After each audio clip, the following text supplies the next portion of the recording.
Hello, Hi, ma'am. bossy. Ma'am, ba't may sungay ka? Siyempre. Ano to, ma'am? Parang nakakatakot naman to. Shrimp tail po. Shrimp ba to? Magkano to? 70 pesos. 70 pesos. Sige, ma'am. Order ako na ito isa. Ayan. Bukod dyan, ano pang meron? Crab claw. Ganito, magkano to? 70 din po, boys. 70. Ayan. Ito po, sariwang hipon. 60 pesos, boys.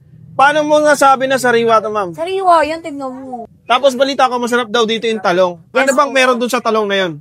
May secret ingredients natin. Tapos may cheese po on top. Magkano po yun, ma'am? 80 pesos. Sige, ma'am. Pahingi ako ng isa.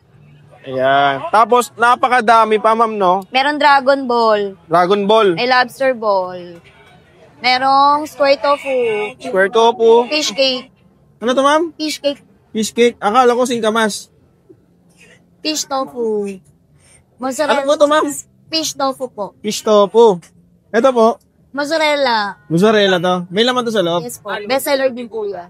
Dito nalulutuin din. Yes po, gigrill. Ma'am, sa mga pupunta, anong address mo dito? Dito lang po kami sa Fusion Alley sa Idelos Reyes, P. Campa po, Sampaloc, Manila. Anong oras kayo nag-open, ma'am? 4 p.m. po hanggang 12 midnight. Yan. Ma'am, anong pangalan ng tindahan? Boss P. Grill Seafoods po. Bakit po Boss P?